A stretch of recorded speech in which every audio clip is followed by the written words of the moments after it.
Bueno, tenemos la suerte de haber invitado al ex canciller y profesor de Derecho Internacional Público, Eduardo Ferrero, que es reputado por su versación en las normas del derecho internacional, pero por su moderación política también. Y es por eso que necesitamos más que nunca de usted para entender si no es contradictorio lo que ha decidido el Estado peruano de conceder el asilo diplomático a una persona definida por el Estado que solicita el asilo como perseguida política, cosa que el Perú no reconoce que sea y nosotros sabemos que no es, hay un tema judicial, etcétera, pero al mismo tiempo anunciar que se declara persona non grata al embajador mexicano en el Perú y darle 72 horas para que se retire de nuestro país. ¿Estas dos decisiones son o no contradictorias? En absoluto, no son contradictorias, son dos decisiones lógicas, adecuadas, y yo creo que es lo que correspondía hacer. En primer lugar, en cuanto al asilo, hay falta de conocimiento, como es natural en tema internacional, de opinión pública, sobre un hecho fundamental. El asilo diplomático se otorga cuando se ha cometido un hecho o un acto de carácter político, según la práctica, la doctrina y la legislación nacional e internacional, y no se otorga cuando se ha dado un delito de carácter común. Y solo se otorga en cualquier caso cuando está ya en la misión, en la sede de la misión diplomática o residencia. Ese es el principio general.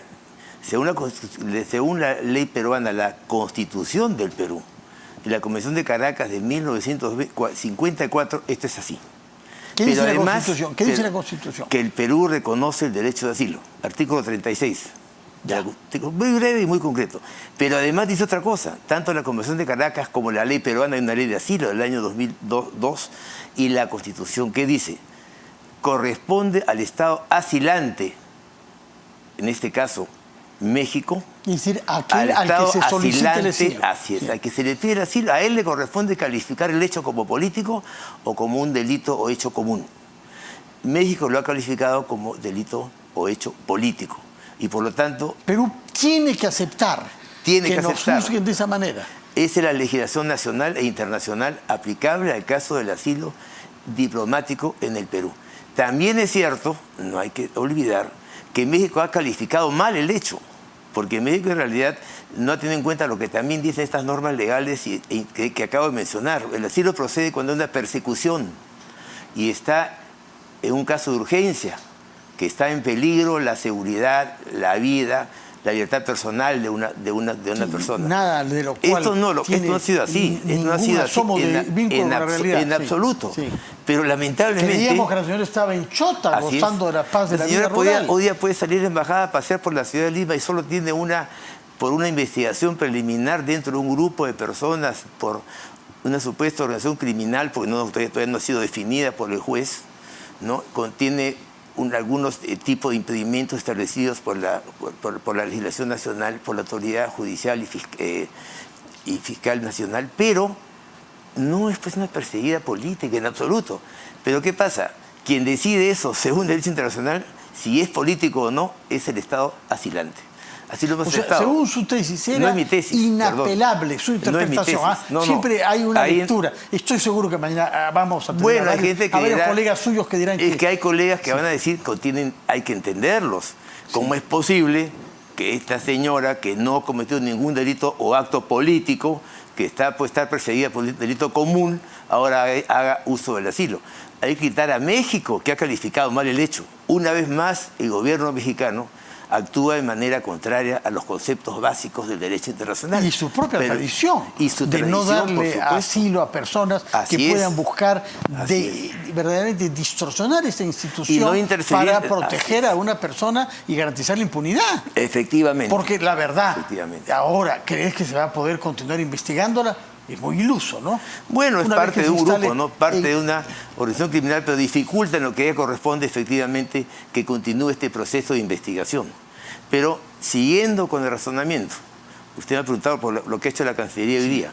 Hoy día también han declarado persona non grata al embajador de México, que es un derecho que tiene el Estado peruano según la Convención de Viena sobre relaciones diplomáticas. Esto implica que México está obligado a retirar a su embajador en un plazo de 72 horas. Y Perú lo hace como una forma adicional de protesta y de rechazo a las actitudes del presidente mexicano que está reiteradamente interviniendo en asuntos internos del Perú, afectando el principio de no intervención.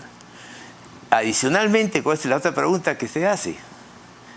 El Perú, la Cancillería peruana, le ha otorgado salvoconducto. Sí. Para que pueda salir de la Embajada de México y será que salga con el embajador de México, ya no, el encargado de negocios, el que esté ahí a cargo de la embajada, o uno de los dos, sí, en el carro oficial de la embajada, irá al aeropuerto y viajará a México.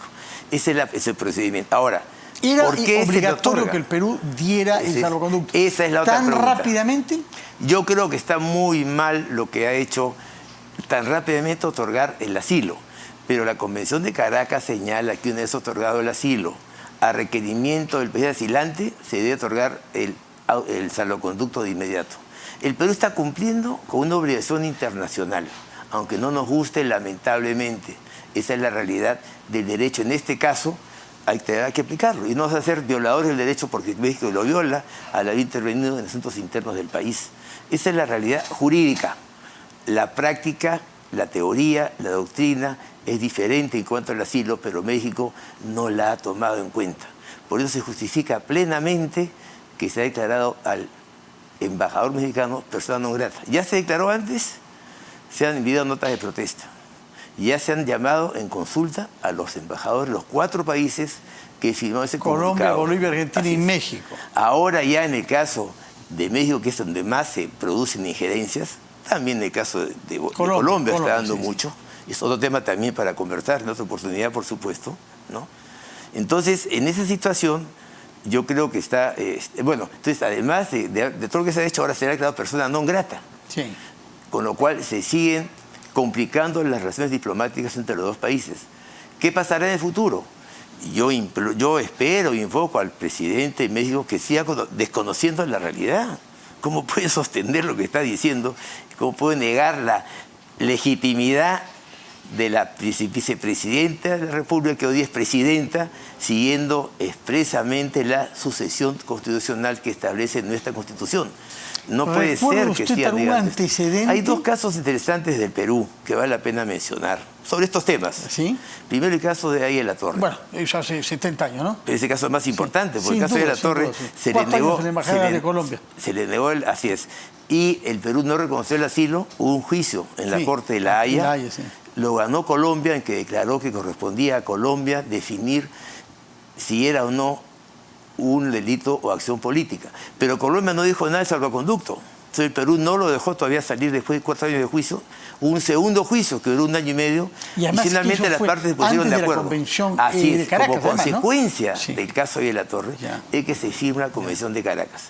Un caso reciente, parecido, pero no es el caso ese realmente, es diferente, en que un intento de asilo fue el de Alan García. El expresidente Alan García se asiló, en principio, fue a la Embajada de Uruguay, fue recibido por el gobierno uruguayo con todas las facilidades que le correspondían, y el gobierno uruguayo consultó primero, pidió información al gobierno peruano. ¿Cómo se hace en la práctica internacional? El gobierno peruano dio información, si era cierta o no, es un tema en discusión. La cosa es que luego de eso estuvo examinando el tema más de un mes y finalmente el gobierno de Uruguay decidió no darle el asilo, por considerar que había por medio proceso de carácter judicial y no de carácter político en ese momento. Y el señor García tuvo que salir de la Embajada de Uruguay. En este caso, el comunicado de Cancillería agrega algo más y dice, ojo, acepto dar el salvoconducto con una reserva. Dejo constancia que si es que en el caso de esta señora hay una incriminación de carácter penal, puede haber un pedido de extradición por delitos de carácter común en base a un tratado de extradición que hay entre México y el Perú. Eso no obliga para nada a México. No, es para una el futuro. Que toma el Perú. Una reserva. Si en el futuro hay una orden judicial de detenimiento de esta señora, el Perú hará uso de su derecho a pedir la extradición. Bueno. ¿Cumplirá México? No sabemos, porque no sabemos qué hace este gobierno mexicano que está desconociendo la realidad peruana y afectando nuestra democracia y violando el principio de no intervención. Doctor Ferrero Costa, muchísimas gracias por estar acá con nosotros y por darnos un punto de vista. Es un punto de vista, caben otros. Todos son puntos de vista, estoy seguro que vamos a ver. Pero yo me he basado en la rigurosidad del derecho internacional. Así ver, y su trayectoria además avala Muchas sin gracias. duda la seriedad con la que usted se expresa.